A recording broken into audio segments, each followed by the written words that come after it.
Mesdames, bonsoir, messieurs, bonsoir. Bienvenue à cette nouvelle édition de À vous la parole sur Info TV. Cette émission, justement, a lieu ce 28 février 2025, dernier jour de ce mois qui clôture également le mois de la jeunesse, dont l'un des points forts était le discours du chef de l'État à ses jeunes compatriotes le 10 février dernier.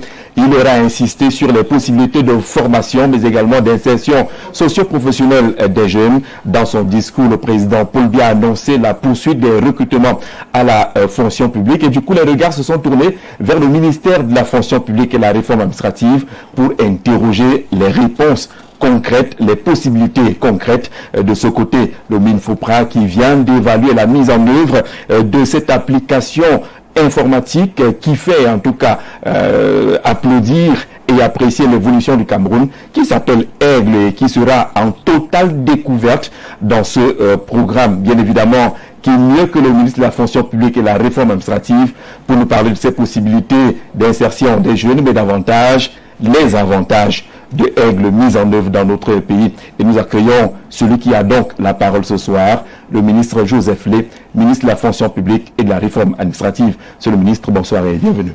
Bonsoir, monsieur Jean-Jacques Zé, et merci pour l'opportunité que vous nous accordez de venir expliquer un certain nombre de choses s'agissant du fonctionnement de notre administration publique ici sur le plateau de Info TV. Je dois d'ailleurs avouer que c'est la toute première fois que j'ai cet honneur. Alors je suis très honoré d'être là et totalement disposé pour vous apporter ces éléments d'éclairage. Alors on a dit tout à l'heure, on boucle le mois de la jeunesse, désormais consacré le mois de février. Est-ce qu'il y a des raisons d'espérer pour le jeune qui a suivi le chef de l'État le 10 février dernier? Mais bien sûr, il y a toutes les raisons d'espérer. Le chef de l'État a dit que malgré la conjoncture qui est difficile, les recrutements ont lieu et les recrutements vont se poursuivre. Je peux vous dire par exemple que ces 5 dernières années, on a recruté ou régularisé la situation de quelques personnels qui étaient en situation précaire pour 22 000 personnes, 22 000 jeunes gens. Il y a un peu plus de 9 000 qui ont été recrutés dans le cadre des concours et d'autres dont la situation a été régularisée, à peu près 12 300. C'était des extemporaires de 4 administrations. D'abord la présidence de la République, les services du Premier ministre ensuite, et puis le MINDEF, et enfin le Consupé. Un peu plus de 12 000, plus les 9 000 qui ont été recrutés sur la base des concours, comme je l'ai dit tout à l'heure. Vous voyez que les recrutements ont lieu malgré la conjoncture qui est difficile. Et le chef de l'État a ajouté, les recrutements vont se poursuivre. Et d'ailleurs, depuis le 31 décembre, il a annoncé 9 944 personnels de santé qui doivent être recrutés. Ce sont des personnels qui sont en situation précaire pour le moment. Et donc, ce recrutement, les modalités sont en train d'être mises en place. Justement, c'est ça la question. Et il a également parlé de 3000 autres qui vont être recrutés pendant 3 années.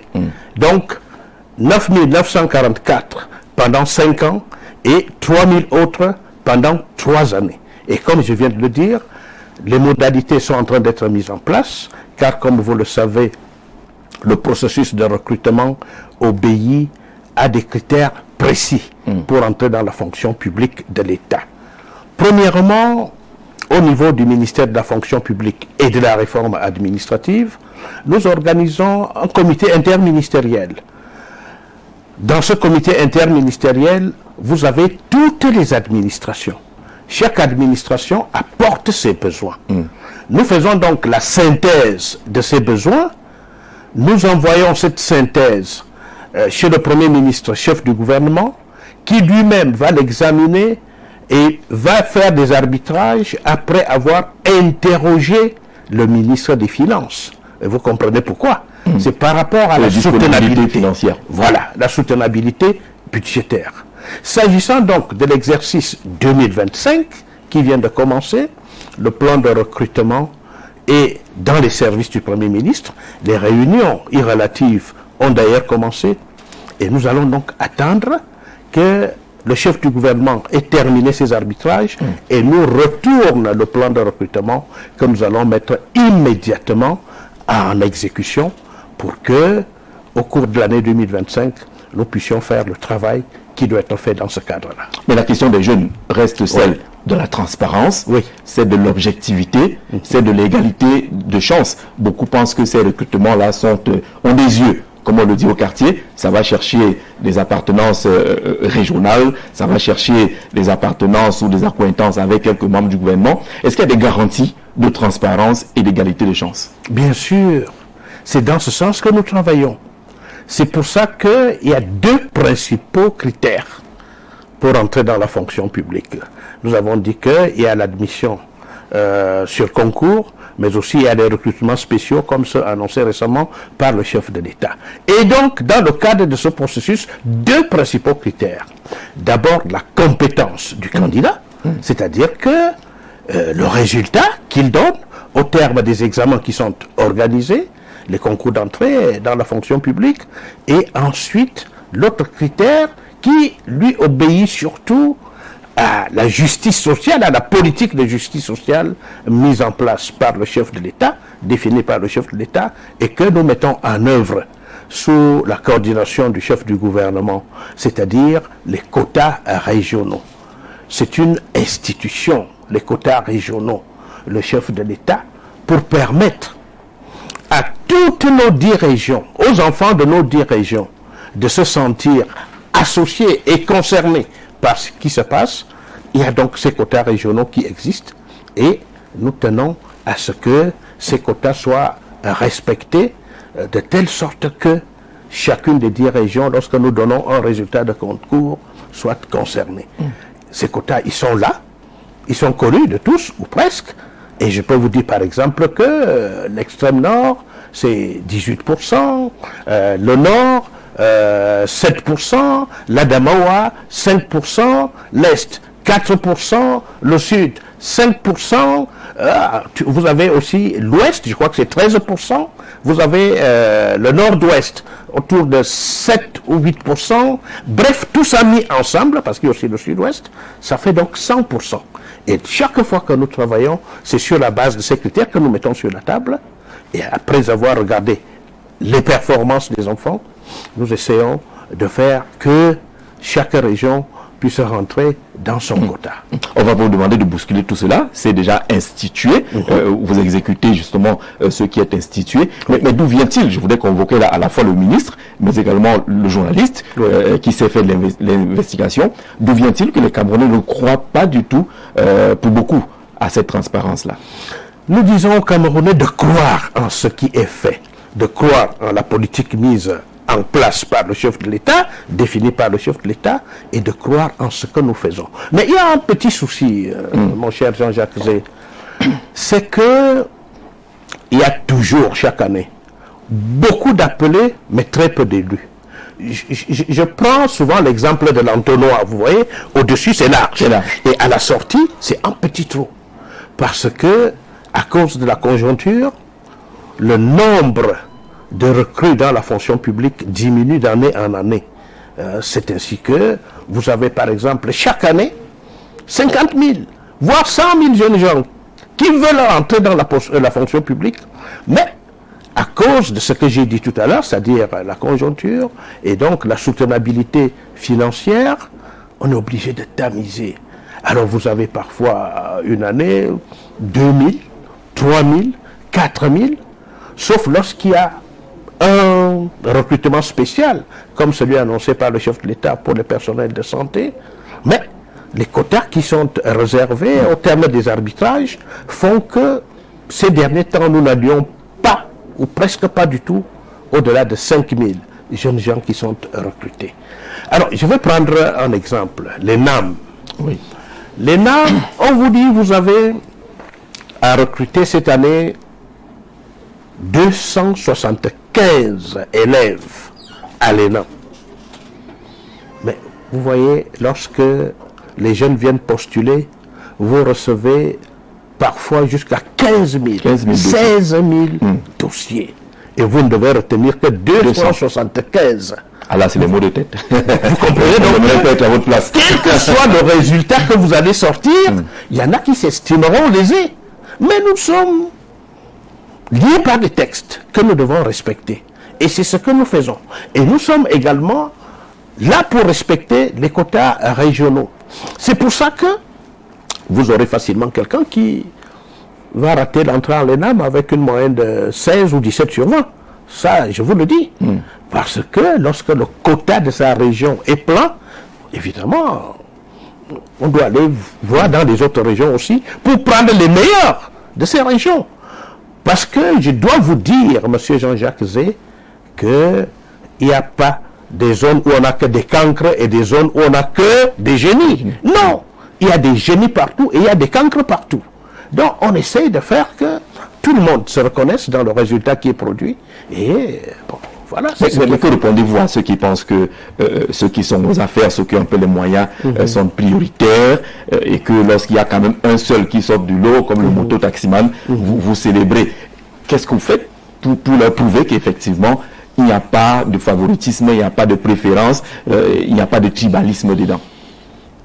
Zéro tribalisme, zéro favoritisme. Ce que nous faisons, c'est ce que je viens de vous dire là maintenant.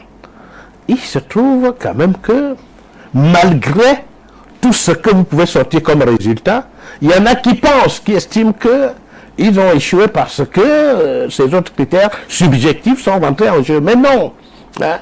C'est pourquoi nous disons aux parents, et même à ces candidats, s'il vous plaît, faites travailler les enfants. Il faudrait qu'ils fassent l'école, qu'ils suivent les formations qui sont données dans le cadre de la préparation de ces concours pour qu'ils deviennent les meilleurs. Parce que je vous ai dit tout à l'heure qu'à cause du nombre très réduit, quelqu'un peut rater un concours avec 17 sur 20. Oui, ça peut arriver et ça arrive. Parce que si dans votre région, on devait prendre 5 et qu'au-dessus de vous, il y a déjà 5 qui ont plus de 17 sur 20 et vous êtes le 6e avec 17, vous voyez que, évidemment, on va privilégier ceux qui sont au-dessus de vous et puis vous allez rester. Mais ceux qui prennent, ceux qui suivent les résultats à la radio en repérant les noms, on dit qu'il y a 2 à Tangana déjà, il y a 3 à Tangana déjà. Est-ce que ce n'est pas le concours de certains et pas des autres? Ça, c'est un critère qu'il faut absolument mettre de côté.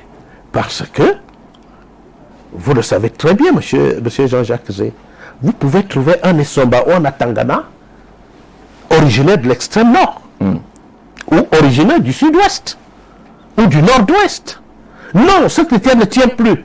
Étant donné que vous, Jean-Jacques Zé, vous avez des amis, vous pouvez avoir un ami qui est dans le nord, ou l'extrême nord, ou dans le sud-ouest, ou je ne sais pas où, et dit, ah, mon enfant, si, je vais lui donner le nom de mon ami Jean-Jacques Zé, qui est de la région de l'Est. Vous voyez? Et vous vous retrouvez avec un Zé là-bas. Vous vous retrouvez avec un Atanga, ou Atangana, ou Essomba, et ainsi de suite, un peu partout dans la République.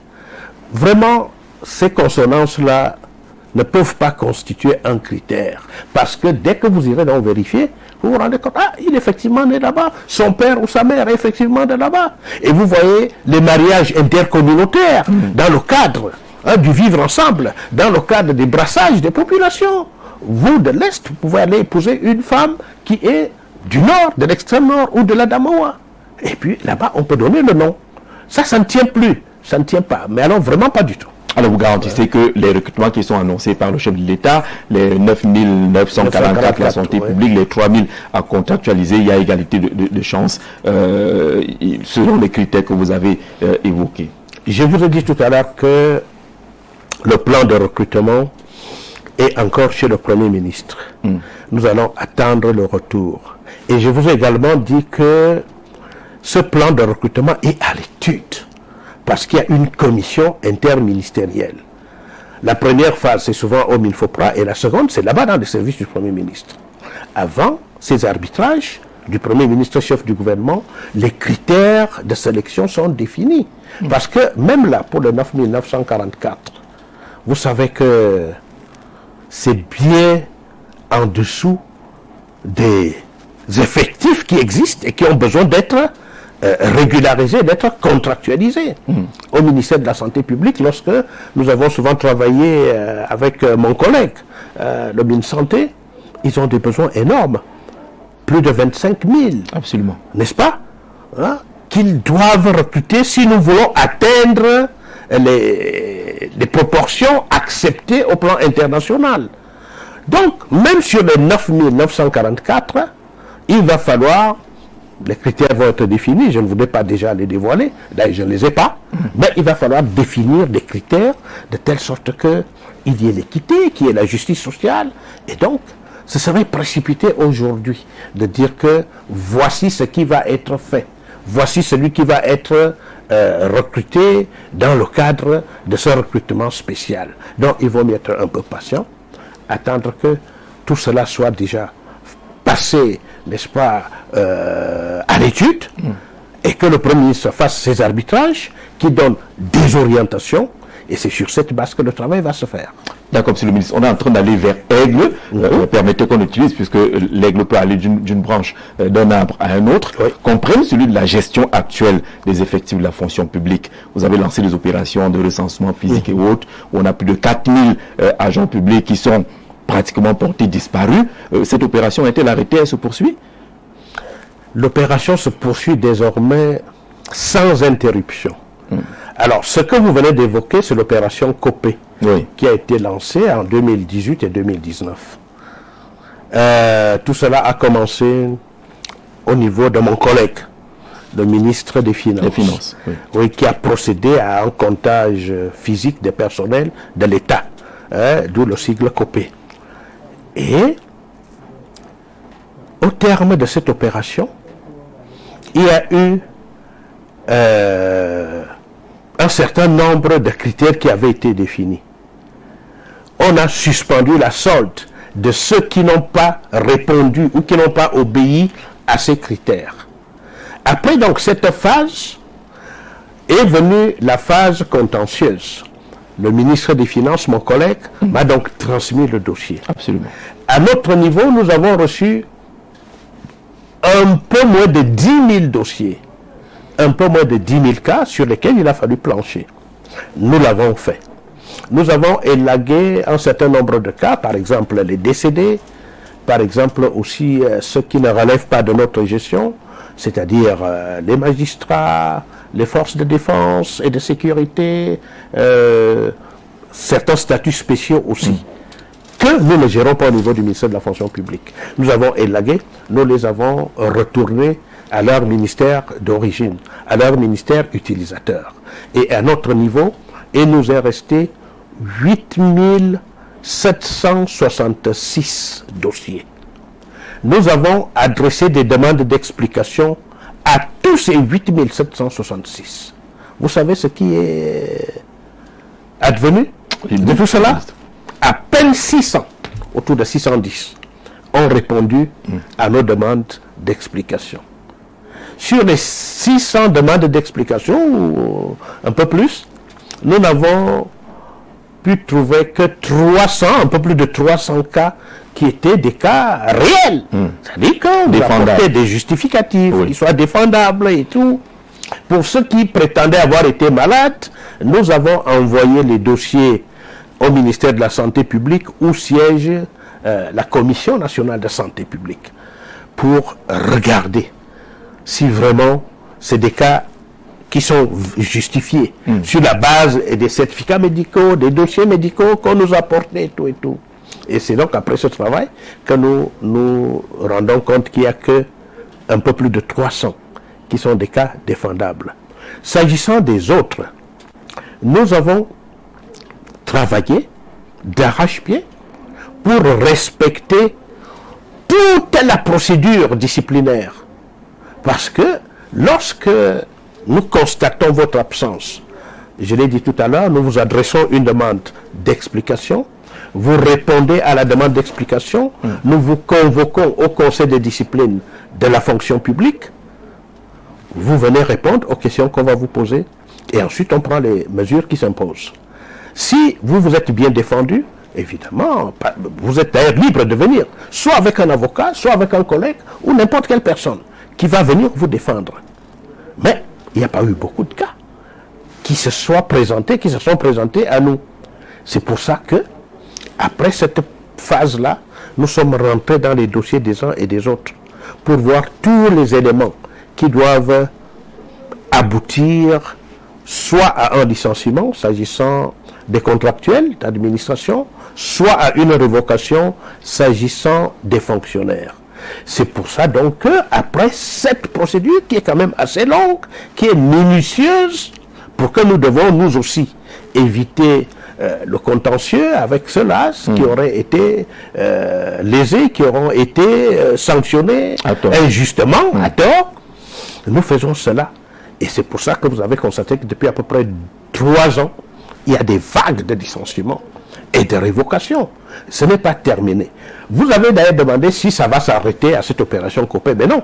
Désormais, l'assainissement du fichier solde et personnel de l'État est devenu une réalité permanente. Nous le faisons au quotidien. Mes collègues, chefs de département ministériel, très régulièrement m'adressent, appelons ça ainsi, les bilans qu'ils font. Ça peut être un bilan trimestriel, il peut être semestriel ou même annuel. Parce que dans chaque département ministériel, il y a un comité chargé de l'assainissement. Et très souvent, lorsqu'ils ont fini de faire ce travail, on envoie au ministre de la fonction publique et de la réforme administrative. Nous examinons tout cela.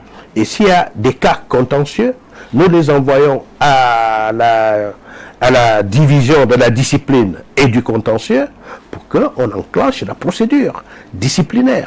Donc, nous le faisons au quotidien. Avant de venir sur ce plateau, par exemple, j'étais en train d'examiner certains de ces cas que j'ai adressés à cette division pour que le travail soit fait.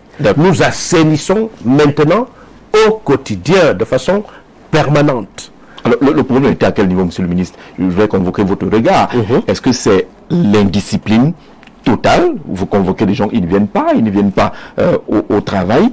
Est-ce que c'est le reflet d'un ensemble des dessus de la fonction publique qui choisissent d'aller ailleurs? J'ai envie de vous renvoyer votre question. Imaginez, monsieur Jean-Jacques Zé, vous suspendez la solde de quelqu'un depuis 2018 ou 2019. Nous sommes en 2025 aujourd'hui.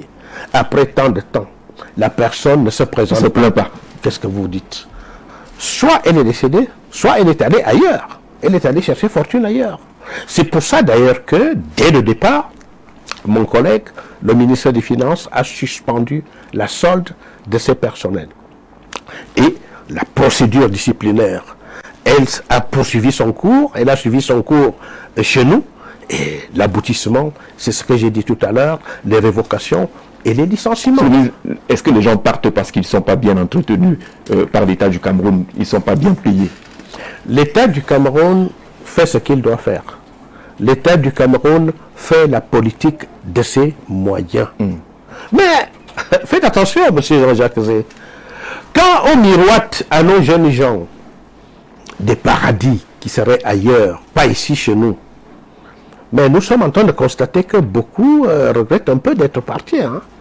De même que ceux qui sont partis, nous recevons de plus en plus de correspondances venant de ces pays pour nous demander d'authentifier tel ou tel diplôme qu'ils ont apporté et ainsi de suite.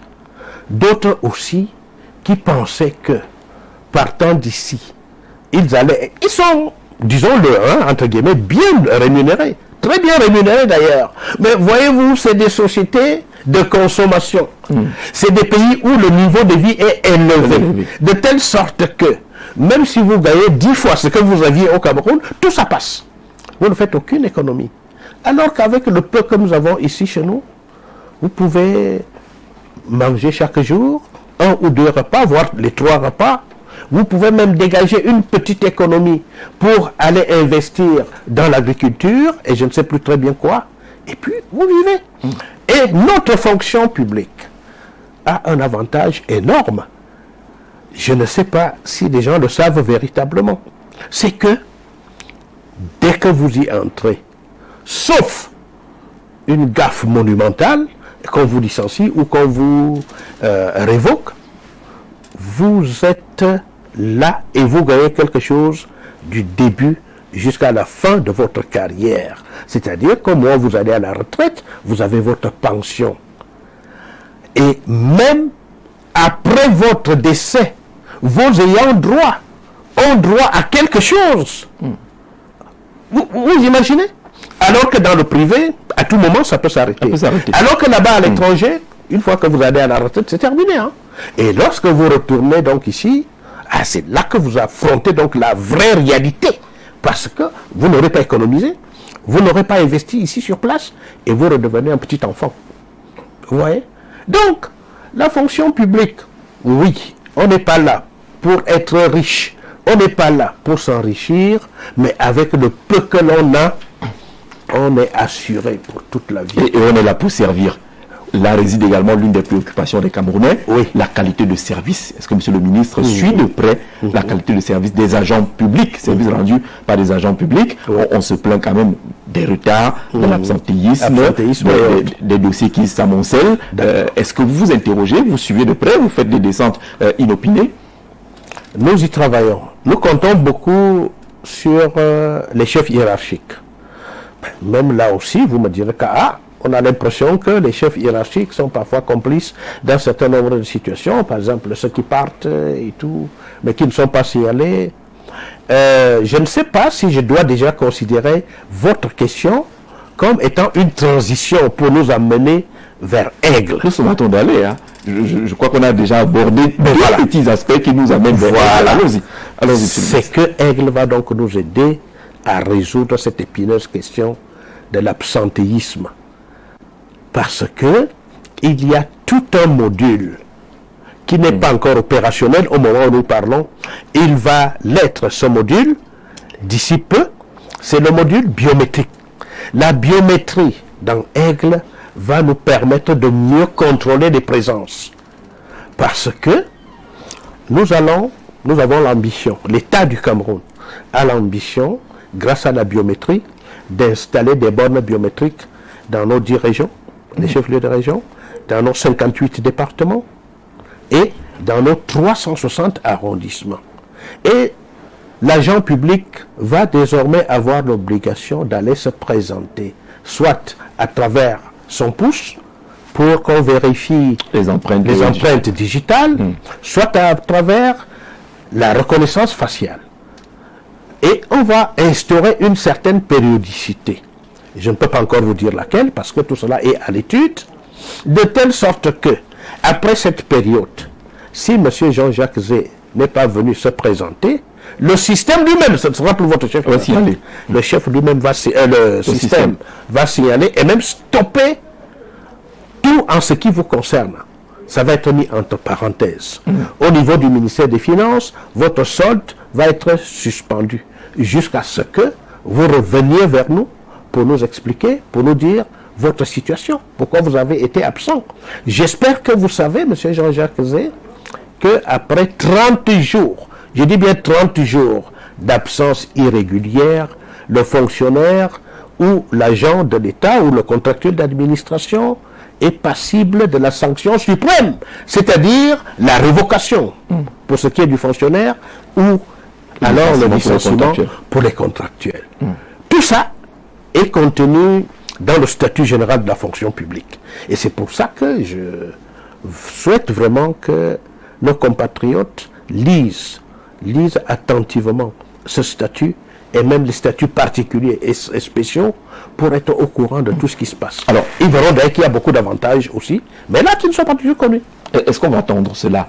Le mal est là, on le vit au quotidien, les usagers en souffrent. Est-ce qu'on va attendre la mise en œuvre de ces opérations annoncées derrière ou dans le contenu de l'Aigle? On ne va plus attendre des années. Je vous ai dit que 12 des 14 modules prévus dans Aigle sont déjà opérationnels. La biométrie, dont nous sommes en train de lancer l'opérationnalisation, elle devrait être effective d'ici le mois de juin 2025. Nous allons commencer par l'expérimenter dans 3 administrations à savoir le ministère de la fonction publique et de la réforme administrative, le ministère des Finances et le contrôle supérieur de l'État. Nous allons l'expérimenter pendant un temps relativement court. Et si nous constatons que le système fonctionne bien, immédiatement on va généraliser pour que ce soit dans l'ensemble des administrations. Et donc le contrôle des effectifs va être beaucoup plus rigoureux. Et ça va d'ailleurs permettre à l'État, vous allez voir, de faire des économies. Parce que, ça, il faut que les gens le sachent aussi. Aigle va aller jusqu'à calculer ce que vous devez gagner au terme d'un mois de travail. Si Aigle constate qu'au lieu de travailler, bon, dans un mois, il y a combien de week-ends? 4 week-ends. 4 week-ends. Donc, si vous enlevez 4 fois 2, 8 jours, donc en principe, vous devez travailler pendant 22 jours. Et si vous n'avez travaillé que pendant 10 jours, Aigle va calculer votre solde sur la base du travail que vous aurez fait. Il y a des imputations salariales? Ah, bien sûr. Bien sûr. Bien sûr. Parce qu'il faut que... n'est-ce pas, on le fait dans le privé? Qui est mort? Personne n'est mort. Il faut instaurer plus de rigueur dans ce que nous faisons. Non seulement ça va accroître le rendement de l'administration publique, mais encore, ça va permettre de faire des économies là où on doit les faire. Voilà un peu les choses. Alors, est-ce qu'il n'y a pas un travail également qu'il faut faire sur les mentalités? D'accord, l'informatisation, le système, ce sera efficace, mais est-ce qu'il n'y a pas un travail qui est fait pour revoir les mentalités des agents publics qui semblent travailler, comme on dit, à la santé, qui n'ont peut-être pas, peut-être qu'on se trompe là-dessus, l'obligation de rendement ou de résultat? L'obligation de rendement est pourtant inscrite dans le statut général de la fonction publique et même dans les statuts particuliers ou statuts spéciaux. Il y a cette obligation. C'est pourquoi j'ai conseillé tout à l'heure à nos compatriotes de bien vouloir lire et relire tous ces textes-là. Sinon, beaucoup vont se fourvoyer. Donc, tout cela est très bien codifié dans ce statut ou dans ces statuts, parce qu'il y a les spéciaux et les particuliers, de telle sorte que tout le monde sache à quoi s'en tenir. Alors, maintenant, par rapport à tout ceci, tout ce qui est fait, et nous y sommes de plein pied, c'est pour ça que je suis dans ce studio, nous avons le devoir aussi d'informer. Nous avons le devoir de sensibiliser. Nous avons le devoir d'éduquer. C'est pour ça que l'autre pan important du travail qui se fait et va se faire dans le cadre de la mise en place de Aigle, c'est le volet communicationnel. La communication doit s'intensifier. Vous voyez par exemple hier, lorsque les gens attendaient leur solde du mois de février, nous étions hier le 24, le 24 février, et ils ont constaté que jusqu'à quelque chose comme midi, ils n'ont pas reçu le petit message très intéressant qu'ils avaient reçu en janvier, leur annonçant que, monsieur Jean-Jacques Zé, votre solde est payé par Aigle et le montant de la solde est de temps. Vous voyez un peu? Et alors, il y a eu beaucoup de choses qui ont été dites dans les réseaux sociaux. Il y a même eu beaucoup de caricatures. Alors, nous avons tenu à les assurer et à les rassurer en disant que non, le travail est en cours. Aigle est en train de travailler. Vos soldes sont en train d'être dirigés là où elles doivent être dirigées. Et depuis hier soir, tout le monde a reçu le message. Moi-même, j'ai reçu le message qui m'annonce mon salaire. Et puis, certains, et là je voudrais vraiment sensibiliser nos compatriotes, les agents publics, qui ne se laissent pas berner par les marchands d'illusions, qui ne se laissent pas tromper par ceux qui croient pouvoir ou devoir faire le travail à notre place en leur disant nous mettons à votre disposition telle application ou telle plateforme pour vous faciliter la tâche. Non. Et ils le font moyennant paiement. Nous disons non. Le service public est totalement gratuit. Nous avons mis à leur disposition une plateforme qui est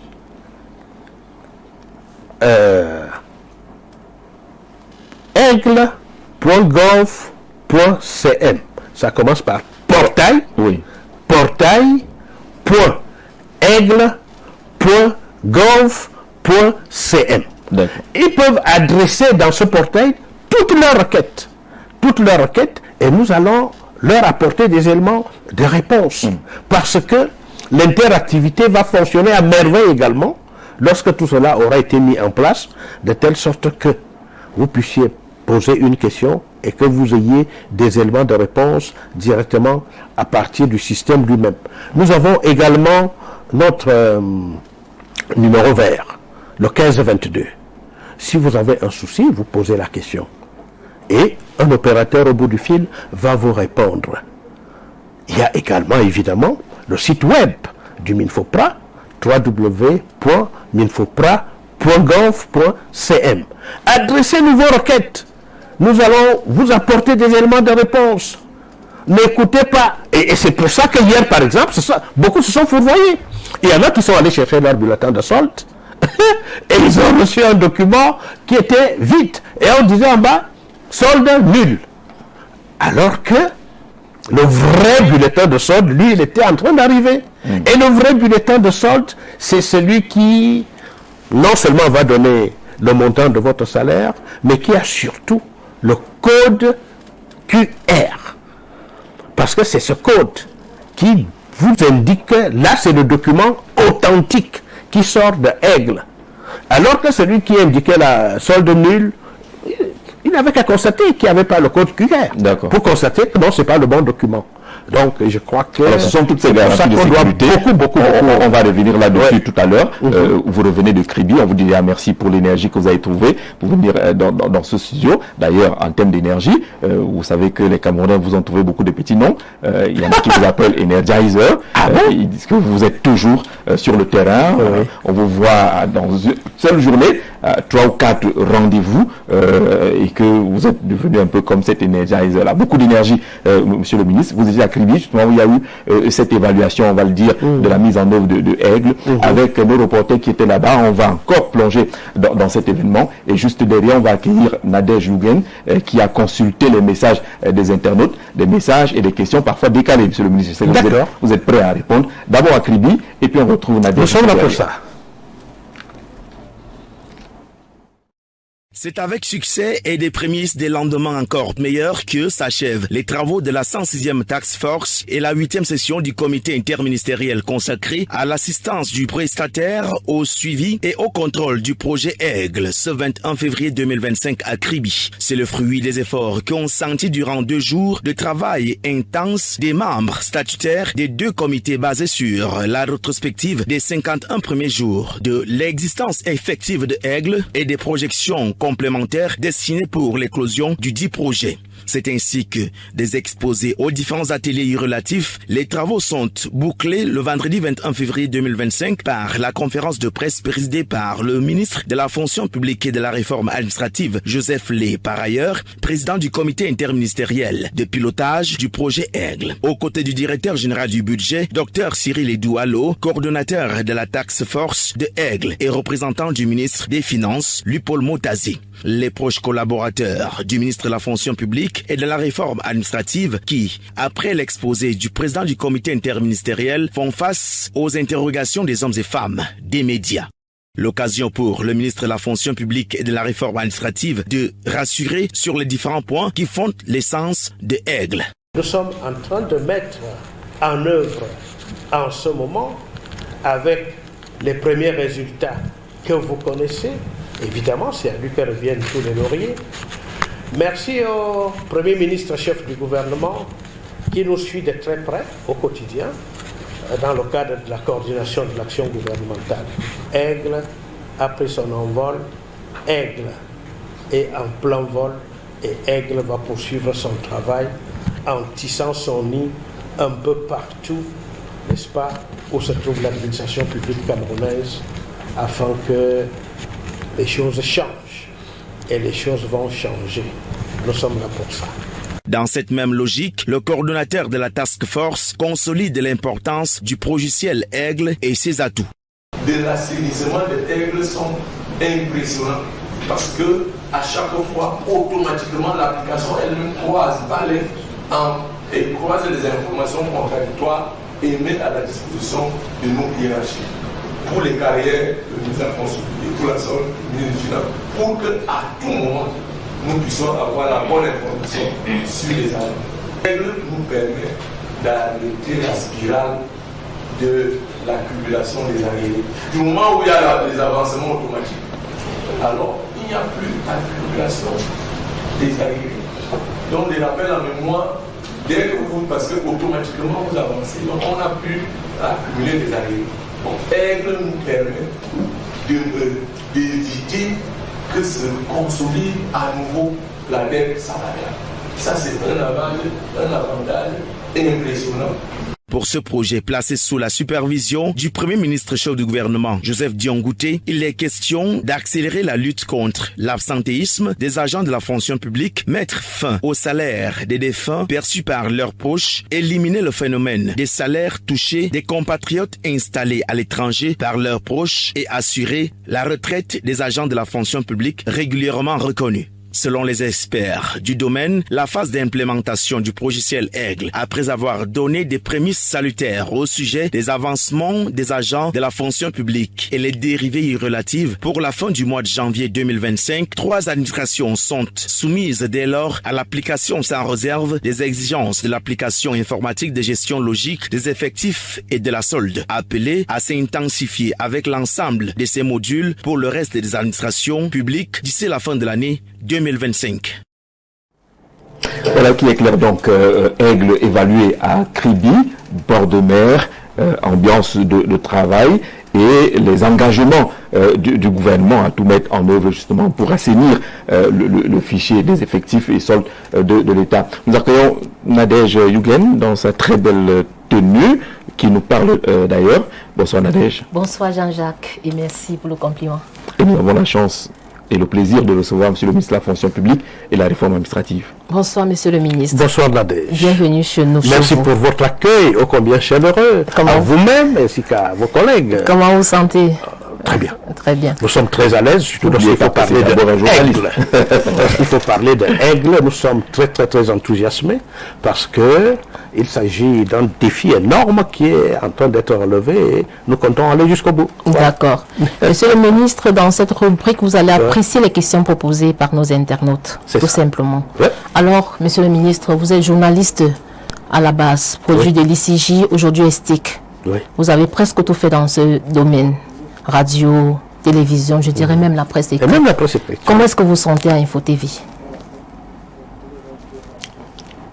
Maintenant? Oui. Comment vous sentez? Il n'est pas encore fait un de l'action, heureusement. je me sens très bien. Je me sens très bien et je suis surtout heureux d'appartenir à ce corps. Votre corps, notre corps. Comme on dit souvent, on est journaliste jusqu'à la mort. Comme vous le savez, j'ai passé 22 années de ma vie professionnelle à la CRTV. À la CRTV, et avant cela, pendant la formation, on a fait, c'est pour ça que je peux vous dire qu'on a fait aussi un peu de presse écrite, on a fait des stages, par exemple à Cameroun Tribune et dans d'autres organismes de presse écrite. Donc, on aura fait un peu de tout. La presse écrite, la radio, la télévision, et surtout la télévision, parce que dès que nous arrivons sortant de la nouvelle ESTI, c'était l'ESTI à l'époque, qui vient après l'ESIJ. Nous arrivons à l'école au moment de la transition, ESIJ, ESTI, et lorsque nous arrivons sur le terrain, 1985, la télévision nationale, CTV. Et c'était même pas encore la CTV. Jean-Jacques, c'était à l'époque l'unité de télévision. Alors, nous étions dans un baraquement derrière la maison de la radio. C'était le chantier, hein? C'était le chantier de, je crois, Siemens, qui avait gagné le marché de construction de la télévision camerounaise. Et ils ont laissé ce baraquement. Et c'est là où les choses avaient commencé. Avec Ngiamba, qui était d'ailleurs, M. Ngiamba Luchiri, qui était un peu le chef d'orchestre à l'époque. C'était un grand ingénieur en télécommunication. Et c'est là où nous commençons. Alors, nous sortons de l'école le 26 novembre. Enfin, pas que nous sortons. Nous sommes affectés au ministère de la Communication. Le 26 novembre, nous prenons le service. Le 26 novembre, dans la matinée et dans l'après-midi, nous étions déjà à l'unité de télévision. Parce qu'il fallait avoir du monde, il fallait avoir des effectifs. Et c'est comme ça que nous commençons directement. Et Dieu merci, à la sortie de l'école, nous étions déjà très opérationnels. Parce qu'à l'école, il fallait faire des productions entières. Si je prends le cas d'un reportage à la télévision, vous étiez vous-même caméraman, vous étiez monteur, vous étiez à la fois journaliste, et c'est ainsi par exemple que lorsqu'il fallait produire une émission, à l'époque c'était Province à la Une, quand on l'appelait, j'étais tout ça à la fois. D'accord. Nous allions sur le terrain lundi, on pour collecter les éléments, on revenait vendredi, je m'asseyais sur le banc de montage. Il faut dire que pendant qu'on est sur le terrain, il faut rédiger les textes et tout, faire le plan de montage. J'allais m'asseoir sur le banc de montage. Et parfois, comme l'émission passait le dimanche à 18h30, je partais du banc de montage pour le plateau. Et je peux présenter l'émission en direct. Donc, vous voyez, c'est des expériences très, très intéressantes. Les émissions comme Province à la Une, vous ne pensez pas que le Cameroun en a besoin aujourd'hui? On a quand même l'impression que les Camerounais ne connaissent pas bien leur pays. Jean-Jacques, il faut dire qu'à l'époque, en 1985, 84-85, la télévision n'était pas encore décentralisée ou déconcentrée, si vous voulez. Il y avait une seule chaîne au niveau de Yaoundé. Et donc, tous les éléments qui devaient venir de l'intérieur du pays, il fallait aller les chercher. Or, aujourd'hui, nous avons des unités, nous avons des stations régionales de la CRTV partout, avec à la fois la radio et la télévision, et qui, je le crois bien, font un travail formidable pour faire voir aux Camerounais leur pays, pour leur faire découvrir leur pays. Donc, Province à la Une, à l'époque, avait toute sa raison d'être, parce qu'il n'y avait pas ces stations régionales. C'est pour ça qu'il fallait partir chaque semaine. Et il faut dire que nous avons quand même réussi à faire découvrir aux Camerounais leur pays étant assis chez eux. J'ai découvert Berthois. Et voilà. À travers Province à la Une. Et là, je suis arrivé à Berthois, j'ai reconnu là où vous étiez assis. Voilà. Il y a une sorte de rond-point et c'était écrit Berthois. J'avais ça dans ma tête. Là, je suis arrivé à Berthois, il fallait que je voie cet endroit-là. Parce qu'il fallait chercher, il fallait souvent chercher le point qui identifie le mieux la région ou la ville où on allait. Et je peux vous dire qu'à l'époque, il y avait 48 départements. Le Cameroun comptait 48 départements. Nous avons fait 46 des 48 départements, faisant découvrir aux Camerounais leur pays, leur région. Nous sommes allés à des endroits parfois incroyables. Mais quand on est jeune, on est capable de tout. D'accord. C'est comme ça qu'on l'a fait. Monsieur le ministre, quand vous étiez journaliste, on vous appelait Joseph Anderson Lee. Et on a constaté qu'Anderson a disparu. Qu'est-ce qui s'est passé?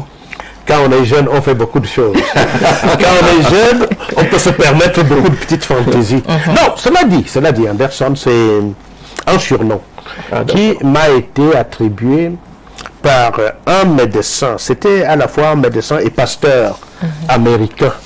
Je suis né dans une localité à 5 km de mon village qui s'appelle Ngolumvolan.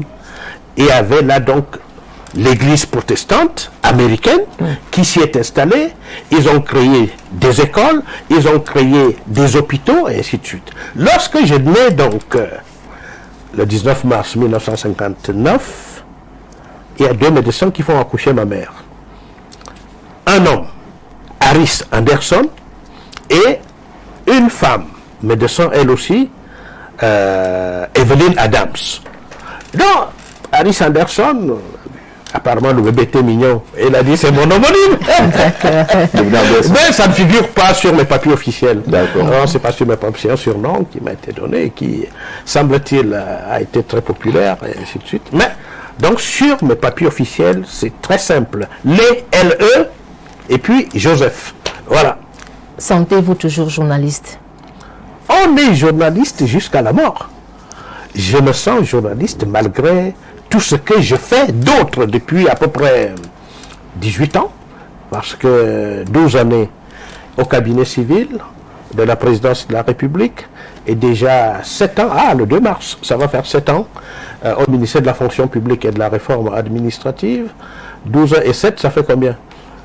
je crois bien 19 ans.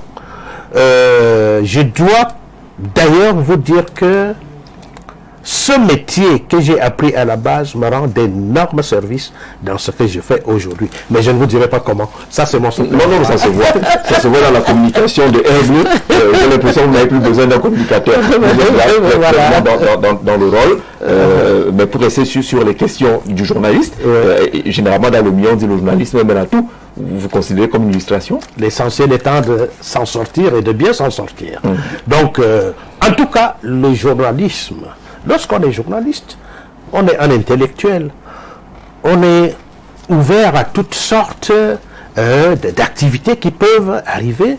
On a la possibilité, une très grande possibilité d'ailleurs, d'adaptation, de capacité d'adaptation, en fonction des conjonctures, en fonction des circonstances qui peuvent intervenir. Et puis, après le journalisme pur, je vous ai quand même un peu décrit le parcours tout à l'heure. Vous voyez que j'ai été aussi à très très bonne école pendant 12 années. Et ça, c'est pas négligé. Un logiciel dénommé Aigle, que doit-on comprendre derrière ce nom de rapace? Oui, Aigle.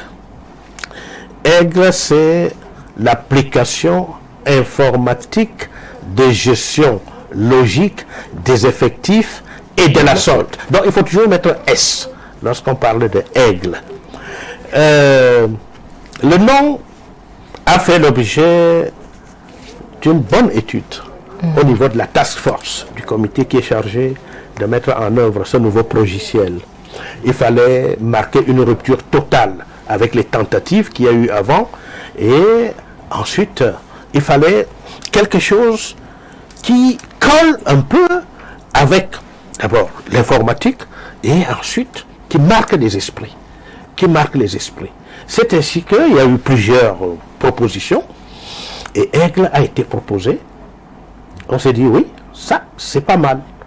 Application informatique de gestion logique des effectifs et de la solde, il y a tout là-dedans. Ensuite, le logo que vous voyez et que vous appréciez, je l'espère. Absolument. Nous avons lancé un concours national. Il y a eu une 60aine de propositions. On a élagué, et il en est resté 5. Sur les 5, donc, le jury s'est vraiment penché, et ce logo qui a été retenu, il a été proposé par un jeune homme de moins de 20 ans, il avait, je crois, 19 ans et quelques mois, polytechnicien, ici à Yaoundé. Cet enfant est parti de deux principales choses. Parce que si vous regardez bien... Alors on va revenir avec la réalisation. On va afficher encore le logo pour que le ministre puisse le commenter pendant qu'il est affiché. Voilà. Oui, monsieur le ministre. Il est parti de deux... Je ne sais pas s'il faut parler d'objets. Premièrement, le monument de la réunification. Si vous regardez bien, vous voyez que c'est un peu la forme du monument de la réunification. Deuxièmement, l'oiseau, l'aigle, parce que le nom retenu c'est aigle. Et vous voyez qu'en bas, en noir, là, ce sont les cerfs. Et vous voyez le bec au niveau du rouge, là. Vous voyez l'œil de l'aigle avec le jaune qui représente l'étoile. Normalement, ça doit être doré parce que notre drapeau, l'étoile, est dorée. Et vous voyez donc, il a composé ça. Nous avons trouvé ça ingénieux, nous avons trouvé ça génial. Et pratiquement à l'unanimité. Avec toute la symbolique de l'aigle. Oui, avec toute la symbolique de l'aigle. De l'épervier. On voit l'aigle majestueux, gros oiseau, qui est majestueux comme je l'ai dit tout à l'heure, qui est vigilant, qui plane au-dessus de tout et qui, dès qu'il a repéré une cible, fonce tout droit vers la cible, pique. Et puis, parce que l'aigle vient donc justement... Et la cible, c'est ce qui fonctionne en marge de la communication. Aigle vient planer au-dessus de notre administration publique et nettoie là où il y a des poches, des choses qui ne sont pas bien, et ainsi de suite. Donc voilà le travail de l'aigle. L'aigle vient nettoyer, l'aigle vient harmoniser, parce que aigle égale Sigipes plus antilope. C'est-à-dire que les deux anciens systèmes, comme vous le savez peut-être, il y avait jusque-là, au niveau du MINFOPRA, le Sigipes, qui traitait la carrière.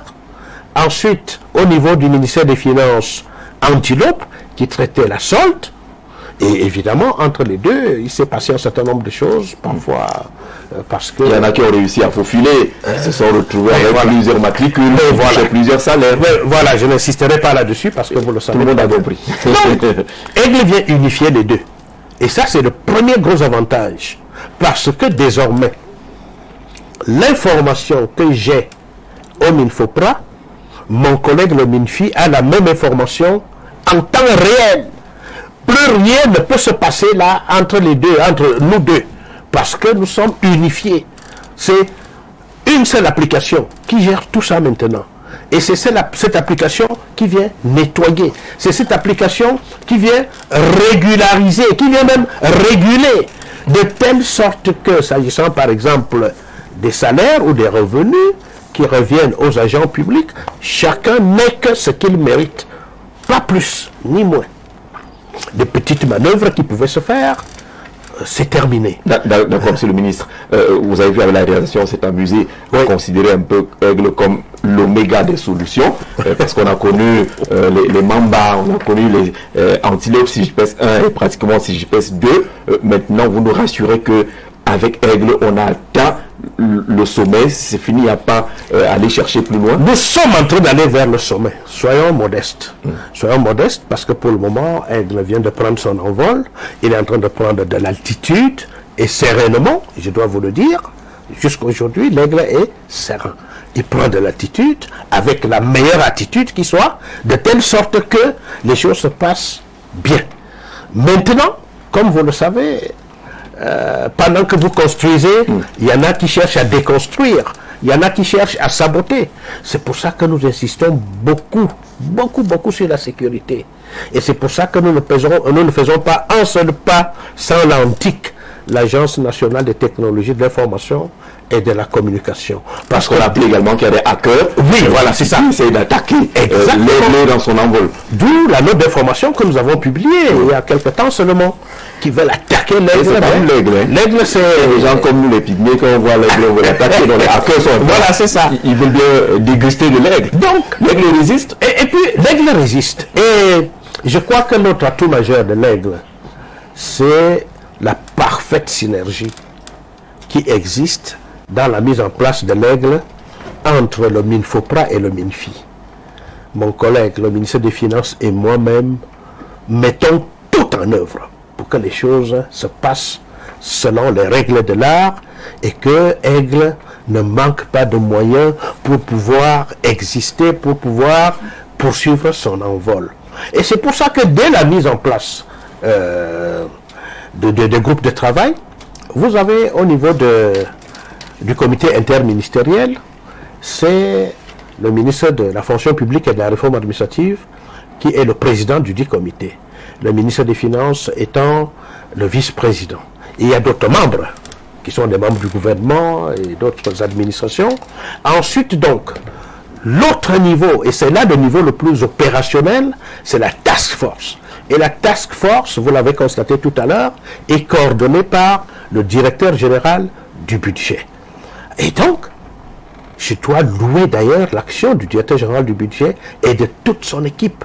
Parce que, malgré leurs nombreuses occupations et préoccupations, vraiment, ils sont là au quotidien. Ils travaillent jour et nuit pour que les choses se passent de la meilleure manière qui soit. Et c'est pour ça que, je peux vous dire, nous arrivons à engranger des résultats intéressants aujourd'hui. Parce qu'il y a cette parfaite synergie entre nous et le Minfi. Et nous constatons que lorsque vous vous mettez ensemble, vous pouvez faire beaucoup de choses. Tout à l'heure, je vais peut-être vous donner les premiers effets bénéfiques de Aigle. Après seulement, combien? Moins de 60 jours. Moins de 60 jours après le décollage de Aigle, c'était le 1er janvier 2025, les effets bénéfiques sont déjà là. Nous avons parlé de l'automatisation des avancements, d'échelons et de classes, c'est-à-dire quoi?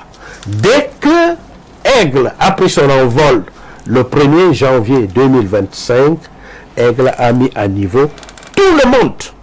Parce qu'il y en a qui avaient des arriérés d'avancement.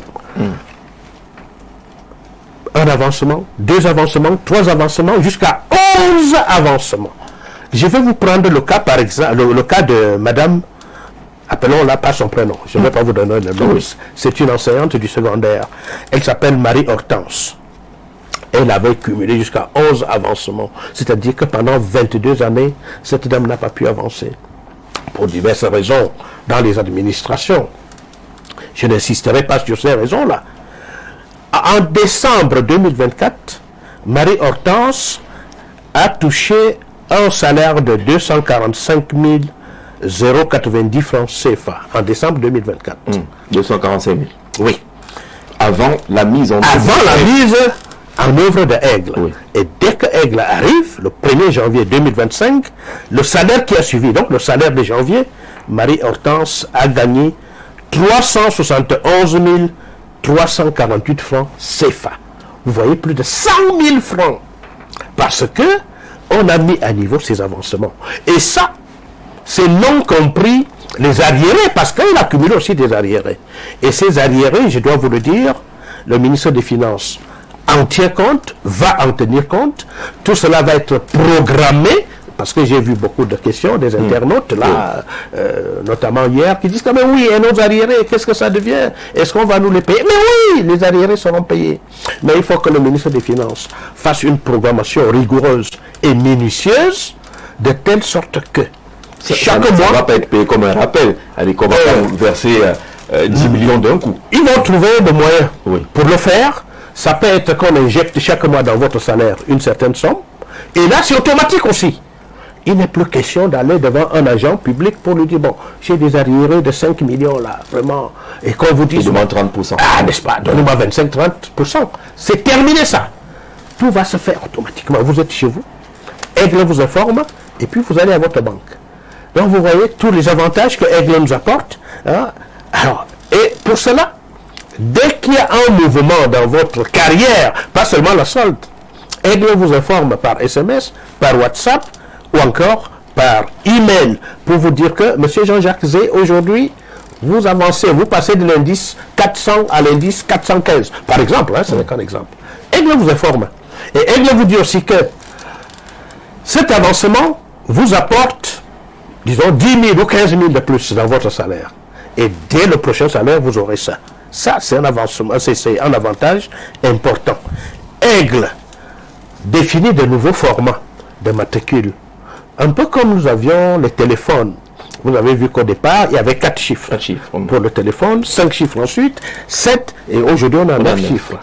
Alors, pour anticiper, pour que demain, nous n'ayons plus à revenir sur cette histoire de matricule, il faut revoir la formulation. Qu'est-ce qu'il faut faire? Aigle vient nous travailler cela pour que, dans les 50 prochaines années, nous n'ayons plus besoin de changer la formulation des matricules et tout. C'est pour ça que les agents publics ont constaté depuis le mois de janvier qu'on est en train de leur attribuer de nouveaux matricules. Mais en tout cas, l'ancien est là, mais c'est selon la formule. Si votre matricule commençait par une lettre, alors vous allez peut-être ajouter 0, soit au début, soit à la fin, je n'ai pas la formule exacte, et puis on enlève le tiret et la lettre est là. Et ainsi de suite. Nouveau matricule, et ceci permet d'avoir une gamme beaucoup plus importante et sur le long terme. Il y a également l'immatriculation des agents publics. Tout se fait maintenant en un clic. Par exemple, la veille de notre départ pour Kribi, j'ai signé des certificats collectifs de prise de service pour 191 agents publics. Je n'ai pas eu besoin de mon bic pour signer chaque papier. D'accord. Un clic sur mon ordinateur et ça a été fait. Et même l'attribution des matricules va se faire de la même manière. Donc tout va aller beaucoup plus vite maintenant. Alors il y a aussi, donc j'ai parlé de la sécurisation, de la signature électronique, hein, la mise à jour des données. Et lorsque nous disons que tout est mis à jour et qu'il n'y aura plus l'accumulation des arriérés, ça veut dire que ça résout un autre problème. La dette salariale qui s'est accumulée pendant longtemps. Dès qu'on aura fini d'éponger l'actuelle dette salariale, ce sera terminé. On ne parlera plus de rappel de solde, de ceci, cela, dans notre pays, parce que ça permet justement d'éviter cela et de faciliter la tâche à l'État du Cameroun. Dès la mise en service de Aigle le 1er janvier, M. Jean-Jacques Zé, pas moins de 450 000 agents publics ont constaté un frémissement positif dans leur solde. C'est-à-dire quoi? C'est-à-dire que tout ce à quoi vous avez droit et que vous ne receviez pas jusque-là, Aigle vous l'a donné. Aigle vous a donné ça. On a des témoignages. Oui, voilà. Il y a beaucoup de témoignages là-dessus. Mais Aigle, parce que Aigle vient aussi régulariser des situations anormales, Aigle vient nous sortir des situations anormales pour nous mettre dans des situations normales. Selon les règles de l'art, selon les textes, la législation et la réglementation, ils sont 5 000 qui, dès le mois de janvier, ont constaté que quelque chose a diminué dans leur salaire. Aussi. Oui, parce que ils avaient du trop perçu, mais voilà. ou du mal perçu. C'était des avantages indus. Et ça ne doit plus exister. Hein? Heureusement, ils ne sont pas très nombreux, ils ne sont que 5 000. Et beaucoup d'autres choses. Même sur le calcul des impôts, Aigle calcule tout automatiquement. Et c'est ainsi que chacun devra désormais payer ce qu'il doit payer. Il n'est plus question d'aller devant l'agent des impôts là et lui dire, bon voilà vraiment, si vous faites ceci, cela, bon, le surplus là, je vais vous donner. Et ensuite, non, c'est terminé. Aigle lui-même fait ses calculs et tout devient normal. Nous avons aussi environ 10 319, pas environ, exactement 10 319 agents publics, dont les données dans CIGIPES présentaient beaucoup d'incohérences par rapport aux données qui étaient dans Antilope. Donc ces incohérences-là, nous les balayons aussi parce que désormais, tout est dans un fichier unique. Tout est dans une application unique. Alors pour ces 10 000, nous n'avons pas traité encore leur situation parce que nous voulons que ces situations soient claires. J'ai peur que certains d'entre eux se retrouvent un peu comme ceux qui avaient été piqués par le copé. Hein, par le copé, c'est-à-dire que certains ils ont disparu, ou alors certains ont fait du faux, et nous voulons voir ça de très près, de telle sorte que la situation devienne claire pour tout un chacun. Donc voilà, Jean-Jacques. On est presque en train de dire qu'on n'avait pas tort de considérer que c'est finalement l'oméga des solutions. Il y a peut-être encore des choses à faire. Mais sur le temps des limites, vous avez appelé la sécurisation, mais également les difficultés du Cameroun. Il faut une bonne connexion qui couvre tout le territoire. Oui, c'est ça. Il faut une disponibilité d'énergie électrique également. Oui, il y a ces limites-là. Il y a ces limites d'ordre purement technique. On travaille de telle sorte que, par exemple, lorsque viendra la biométrie, vous savez que nous avons des arrondissements et même parfois certains départements où l'énergie électrique n'est pas vraiment régulière, c'est pas stable et tout et tout. C'est pour ça que nous avons, dans le cadre du comité interministériel, demandé à nos équipes de travail de chercher, lorsque viendra la biométrie, à combiner à la fois l'énergie solaire et l'énergie des néons ou des groupes électrogènes, de telle sorte que, parce que le système doit fonctionner 24 heures sur 24, 7 jours sur 7. Donc avec le solaire au moins, Dieu merci, nous avons du soleil un peu partout chez nous, au pays, et donc ça va faire fonctionner ces bornes biométriques, et ça fait que, bon, on ne prendra pas pour prétexte s'il y a une coupure d'électricité, ou je ne sais pas très bien quoi. Évidemment, il faudra assurer la maintenance de tout cela pour que ça fonctionne à merveille. Donc, on y travaille et nous espérons que les jours à venir seront meilleurs. On avait une dernière pour la... Monsieur le ministre, parlant des questions des situations anormales, il se dit que certains fonctionnaires démissionnaires continuent de percevoir leur salaire. Que dites-vous à ce sujet? Ils ont fait quoi? Continuer de fonctionner démissionnaires ou bien oui, ceux qui sont partis. Oui, certains ont continué à les percevoir, surtout ceux qui sont partis clandestinement et qui avaient échappé à l'époque au Copé. C'est pour ça que dès que nous constatons cela, c'est suspendu par le ministre des Finances. C'est suspendu et évidemment, vous savez, l'État a tous les moyens. L'État a tous les moyens, soit pour vous infliger un ordre de recette, soit alors vous mettre en débet. D'une manière ou d'une autre, l'État va récupérer son argent. Ça, il faut que cela... L'argent de l'État ne reste jamais dehors. Jamais dehors. Jamais. Ça peut prendre du temps, mais l'État récupère son argent. Et puis, Sait-on jamais, peut-être que demain, Aigle va pouvoir nous permettre de savoir que M. Jean-Jacques Zé, qui est parti là, il est quelque part, parce que la géolocalisation est également possible. C'est-à-dire que dès que vous entrez dans le système, on sait que... Bon, je ne voulais pas encore dire ça. Ça fait partie de nos stratégies. D'accord, merci Nadège d'être passé par là. Lorsqu'on voit le tableau juste derrière Nadège, on se rend compte qu'on parle de 14 modules. Monsieur le ministre dira tout à l'heure, sur 14, on est à 12. 12 sont opérationnels. Il y a 2 qui sont têtus ou bien qui... Non, nous sommes en train d'y travailler parce qu'ils sont quand même assez lourds. Et je vous ai dit tout à l'heure, la biométrie et la gestion électronique des documents. Parce que l'archivage va se faire aussi de façon électronique désormais. Vous connaissez la paperasse qu'il y a dans nos administrations. Hein? Il faut désormais gérer tout ça de façon électronique. De telle sorte, par exemple, que lorsqu'un agent public va à la retraite, ça on n'en a pas beaucoup parlé, les retraités, ils sont également pris en compte dans Aigle.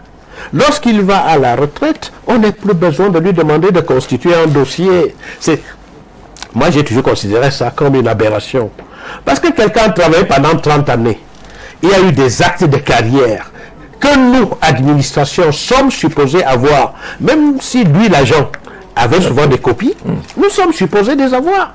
Comment va-t-on lui demander de constituer encore un dossier avec, par exemple, son acte d'intégration ou un avancement qui est intervenu en 1959.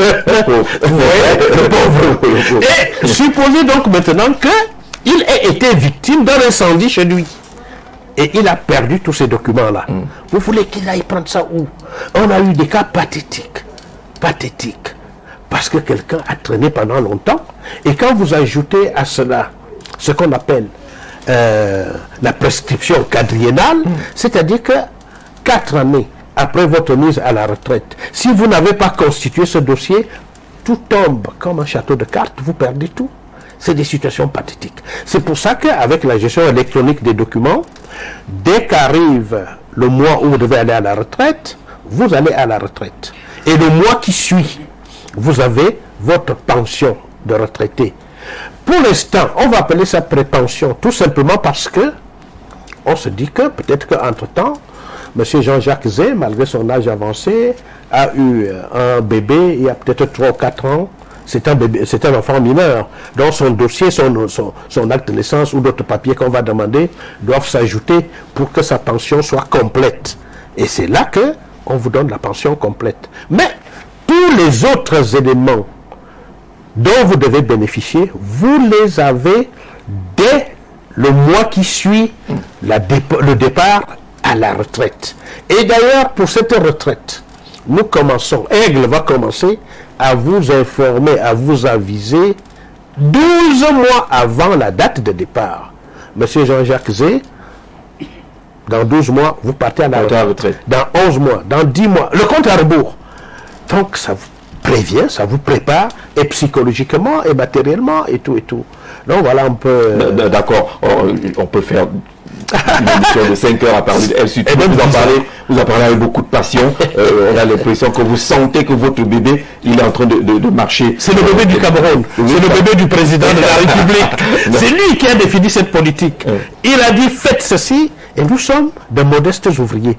Nous essayons de le faire avec beaucoup d'amour et de passion, de nous rendre utiles, parce qu'il veut que chacun de nous, là où il est, se rende utile, fasse ce qu'il doit faire pour que le pays avance. Alors, voilà. Une question d'internaute, sinon ils vont nous faire le procès, pour ne vous avoir pas posé la question. Oui. Aigle, qui est derrière? Est-ce que c'est l'expertise camerounaise ou est-ce qu'on l'a importé? Et quel est le coût de la mise en œuvre de Aigle? Aigle, c'est à la fois l'expertise camerounaise et internationale. Parce que nous avons lancé un appel d'offres international, M. Jean-Jacques Zé. Nous avons mis des conditions telles que ne puissent soumissionner que ceux qui seraient vraiment capables de nous apporter ce que nous recherchions. C'est ainsi que, lorsqu'il a fallu élaborer le DAO et tout le reste, on a mis sur pied un groupe de travail qui a donc élaboré un cahier de charges suffisamment solide, de telle sorte que très peu d'aventuriers viennent là-dedans. Nous ne voulions pas d'aventuriers. Et nous ne voulions pas des gens qui, dès qu'il a gagné le marché, viennent exiger l'avance de démarrage de 30%. Non. Il fallait avoir l'expertise, avoir fait ces choses-là. Deuxièmement, avoir une bonne surface financière pour pouvoir travailler, même si vous n'êtes pas encore payé. Et ensuite, ainsi de suite. Au terme donc de cet appel d'offres international, aucune entreprise camerounaise n'a pu vraiment franchir la dernière étape. C'est ainsi que la société CIMAC, c'est une société tunisienne, a raflé la mise. Et je crois pouvoir vous dire que jusqu'à aujourd'hui, ce que nous faisons avec CIMAC nous donne entièrement satisfaction. CIMAC n'a jamais exigé des avances de démarrage. CIMAC a commencé le travail. Et d'ailleurs, lorsque nous lui avons fait l'avance de démarrage, il était déjà suffisamment avancé. Et puis d'ailleurs, même après cette avance de démarrage, ils ont travaillé encore pendant plus d'une année, et même 2, sans rien toucher. Ils ont fait preuve d'une résilience énorme. Ce n'est que depuis quelques semaines que le premier décompte est en cours. Mais ils ont déjà réalisé ce que vous voyez là. Les 12 modules sur 14. Voilà donc pour le prestataire qui est en train de construire Aigle. Maintenant, dans ce genre de processus, vous avez besoin de l'assistance à la maîtrise d'ouvrage. Et là, c'est un Camerounais, un jeune Camerounais comme vous, qui a gagné, qui a raflé la mise. Il s'agit de Afritech. La société Afritech, qui est dirigée par un jeune Camerounais, M. Tounamama Dominique, qui fait bien vraiment dans ce domaine-là également. C'est notre conseiller. Lui, il est là, il est de notre côté, et c'est lui qui nous avertit, qui nous dit, attention, tel que les choses vont là, c'est pas bon, ou alors c'est bon. Tel qu'on va vous présenter telle chose, non, faites attention, parce que dans les jours à venir, ou les années à venir, ça peut coincer. Et donc nous travaillons en parfaite synergie, une fois encore la synergie, et en parfaite cohésion avec ces deux prestataires qui, je dois le dire, nous donnent satisfaction. Et évidemment, nos ingénieurs camerounais, ils sont également là, ils sont de notre côté, et nous sommes très vigilants. Nous avons associé d'ailleurs toute l'expertise nationale pour suivre. Quand je dis l'expertise nationale, c'est non seulement les ingénieurs, mais aussi le MINMAP pour les procédures de passation de marché et le respect des cahiers de charges. Le CONSUP est avec nous. C'est pour ça que chaque fois, avant de procéder à un paiement, ou il ne sait pas très bien quoi, nous consultons le CONSUP pour dire, bon, cette démarche, est-ce qu'elle est bonne? Est-ce qu'il n'y a pas de faute de gestion? Est-ce qu'il n'y a pas ceci ou cela qui peut clocher à un moment donné? Donc, vous voyez, on s'est entouré de plusieurs garanties pour être sûr que nous allons vers la bonne direction, nous allons dans la bonne direction et que nous pourrons obtenir des résultats vraiment qui permettent de dire oui, quelque chose de solide a été construit, conformément aux directives du président de la République et sous la coordination du chef du gouvernement. On n'a pas une idée de ce que ça nous coûte? Mais ce n'est pas un sujet tabou. D'accord. J'ai tout ça. Le volet financier, je l'ai dans mes fiches ici. Vous savez, les chiffres, je ne suis pas très fort en calcul. Mais j'ai les chiffres. J'ai les chiffres. J'ai déjà une première partie. D'accord. Assainissement. Ça, c'est les recrutements. Voilà, le budget. Coût total du projet. 5 milliards 845 millions 821 011 francs CFA. Je vous ai dit que ce n'est pas un sujet tabou. Il n'y a rien à cacher. On peut aller un peu la question piège. Voilà. Alors, donc, ça, c'est le coût global du projet. S'agissant du prestataire CIMAC, il a droit à 4 milliards 890 millions 21 011 francs CFA. Afritech, qui est l'assistant à la maîtrise d'ouvrage, devra toucher au terme de toute l'opération 955 800 000 francs CFA. Et comme je vous ai dit tout à l'heure, en dehors des avances de démarrage, quelque chose leur a été déjà donné, c'est en train d'être donné dans le cadre du premier décompte. Et donc, les choses vont dans le bon sens. Alors, à ces chiffres, parce que je vous ai dit tout à l'heure que le noyau de base que nous sommes en train de construire va expérimenter la biométrie, dans 3 administrations. Après cela, lorsqu'il faudra l'étendre à l'ensemble du pays, évidemment, nous avons reçu déjà de la haute hiérarchie des directives pour que nous puissions rapidement mettre aussi en place cette biométrie pour maîtriser les effectifs, pour contrôler ces effectifs.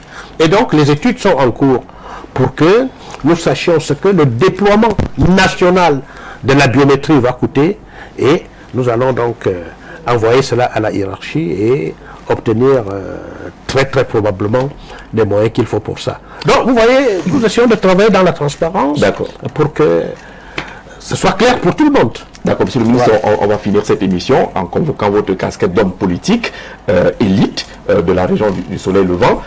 On parlait généralement là-bas du pacte de fidélité entre le président Paul Biya et la région de l'Est. Est-ce que ce pacte de fidélité tient toujours? Lorsqu'on entend dans ces régions, les gens disent se considérer comme un peu abandonnés, un peu lésés. Le pacte de fidélité entre le président Paul Biya et la région de l'Est date du 6 novembre 1982. Nous sommes aujourd'hui le 25 février 2025. Ce pacte reste intact, tel quel. Je crois même pouvoir dire que la cote d'amour là, elle est plutôt ascendante.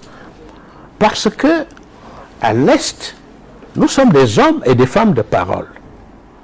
À l'Est, nous suivons honnêtement et de très près ce qui se passe. Nous savons toute la volonté affichée dès le départ et jusqu'à aujourd'hui par le président de la République pour que notre pays se développe, pour que chaque partie de notre pays ait sa part, et c'est ce qu'il fait.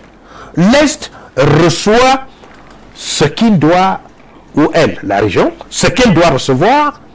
Est-ce qu'il y a des éléments probants qui montrent effectivement que dans ce pacte de fidélité-là, oui, en éducation, nous avons quelque chose, en infrastructure routière, il y a quelque chose, en matière est-ce qu'il y a des... Vous croyez me prendre au mot là-dessus? Ah non, je pense pas, M. Jacques Zé. En 1982,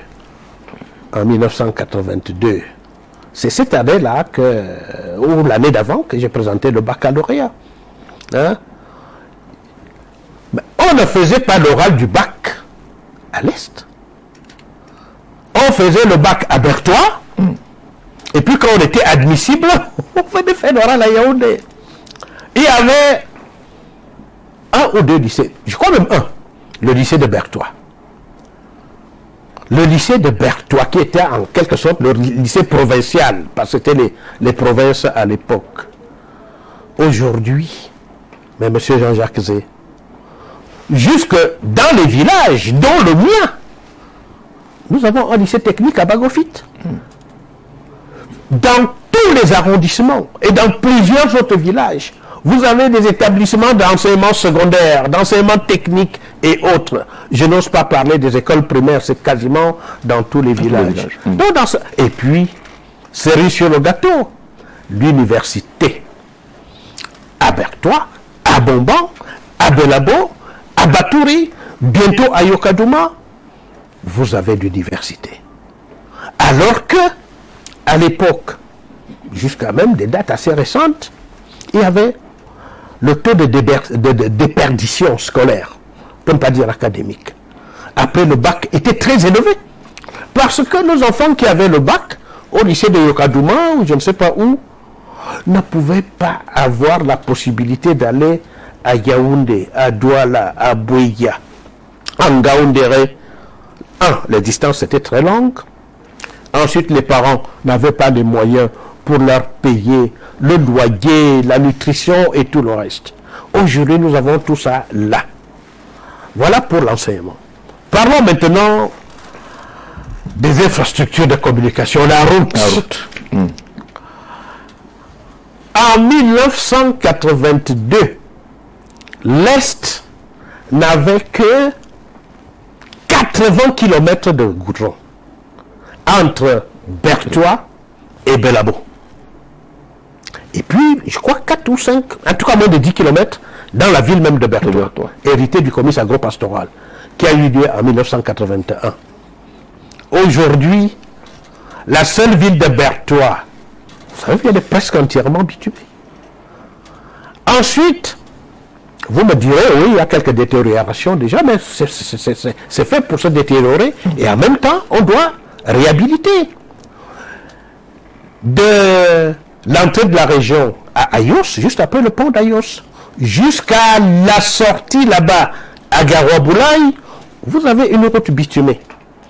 Je vous ai dit tout à l'heure qu'elle connaît quelques détériorations, mais des efforts sont faits pour l'améliorer. Bertoua-Batouri, bitumé. Hein? Parce que tout à l'heure, j'ai dit Ayos, Abomban, Bertoua, Garoua-Boulaye, jusqu'à Garoua-Boulaye. En passant par les localités intermédiaires, vous avez du goudron. Batouri-Yokadouma. Batouri-Yokadouma, bientôt. C'est annoncé.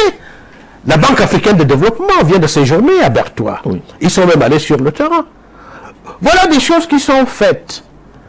Et ça, c'est la part qui revient à l'Est. Et ça n'a pas empêché qu'une ville comme Garoua-Boulaye, par exemple, bascule pour ce qui est la municipalité entre les mains d'un parti politique d'opposition. Ça, c'est autre chose. Ça, ce n'est pas... Ils ne sont pas fidèles, ils ne sont pas dans le parti d'opposition. Je ne sais pas si vous voulez que l'on rentre là-dedans, mais il faut aussi quand même être honnête et dire que c'est en partie aussi à cause de nous-mêmes. Il y a eu quand même un certain nombre de choses sur lesquelles moi je ne voudrais pas m'étendre, mais c'est pas pour dire que Garoua-Boulaye est définitivement parti. Non. Bon, quand vous dites Garoua-Boulaye est parti, ça dit c'est par rapport au RDPC, n'est-ce pas? D'ailleurs, il faut dire que c'est la seule des 33 communes de la région de l'Est qui est de l'autre côté, qui est dans l'opposition. Mais ne vous en faites pas, nous sommes en train de travailler. Parce que notre fidélité veut que tout soit à 100% en faveur du président Paul Biya et en faveur du RDPC. Nous sommes en train d'y travailler et je crois que les choses vont redevenir normales d'ici peu. Et donc nous travaillons. Nous sommes à la veille d'une grande échéance présidentielle.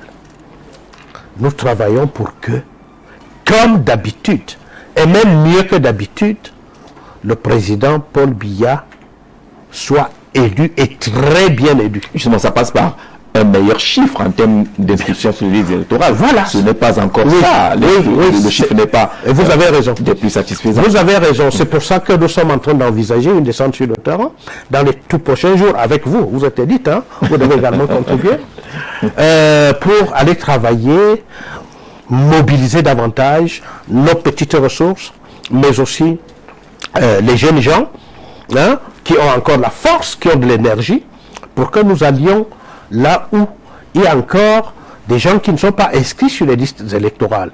Nous avons fait un travail préalable qui a consisté, avec d'ailleurs le concours des autorités administratives, à qui nous disons sincèrement merci, le gouverneur de la région de l'Est et tous ses collaborateurs jusqu'au sous-préfet, nous avons pu donc sillonner le terrain et obtenir pas seulement les chiffres, Jean-Jacques, mais aussi les listes nominatives.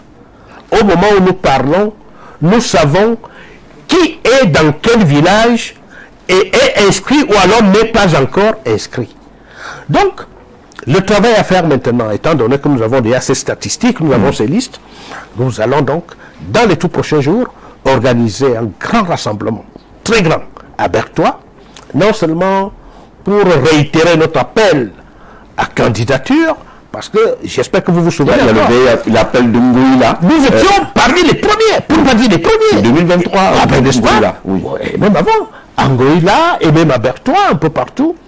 Donc, pour réitérer tout ça, pour dire au président de la République, nous sommes vos soldats. Nous sommes sur le terrain, dites et nous faisons. Et nous allons le faire avec la manière.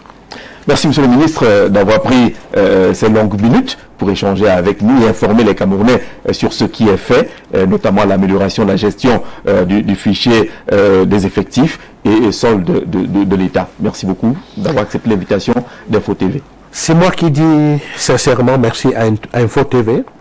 Merci pas seulement pour cette invitation, pas seulement pour ce rendez-vous, mais pour tout le travail énorme que vous faites au profit du ministère de la fonction publique et de la réforme administrative. J'ai envie de dire qu'il y a les télés, mais il y a Info TV. Il y a Info TV. Parce que votre accompagnement ne nous a jamais fait défaut. Je dis bien jamais. Quel que soit l'endroit où nous allons, Info TV est avec nous. Et des reportages de qualité. De qualité. Non seulement vos reporters prennent le temps de bien suivre ce qui se fait et se dit sur le terrain, mais encore ils viennent leur restituer avec vraiment beaucoup d'éclat, avec beaucoup de talent. C'est pour ça que je me dois de vous dire sincèrement merci pour tout cela et vous prier de continuer. De continuer sur cette lancée parce que plus que jamais, nous avons besoin de nous. Nous avons besoin de vous sur tous les fronts. Au plan administratif, avec Aigle qu'on est en train de lancer, au plan politique, avec le travail à faire sur le terrain et sur plusieurs autres fronts, y compris sportifs, culturels et tout, ce que nous faisons. Info TV n'a jamais été absent. C'est pour ça que, à commencer par votre PDG, mon frère, mon ami, mon beau-frère et tout ce qu'il veut, M. Mveng, et vous-même, tout le staff, je vous dis sincèrement merci et je continuerai à compter sur vous. Nous devons aller ensemble, comme on dit, jusqu'à la gare. Jusqu'à la gare, merci. Et la dernière gare. Oui, voilà. Merci de garder vos portes ouvertes pour Info TV. Merci à tous ceux qui ont regardé. Prochain rendez-vous avec notre invité, avec le même plaisir. N'oubliez pas les rediffusions dès le samedi à 7h du matin. Vous avez une rediffusion le dimanche à 7h du matin également. Et puis le lundi à 12h30 pour suivre encore et encore ce programme. Merci de rester fidèle à Info TV.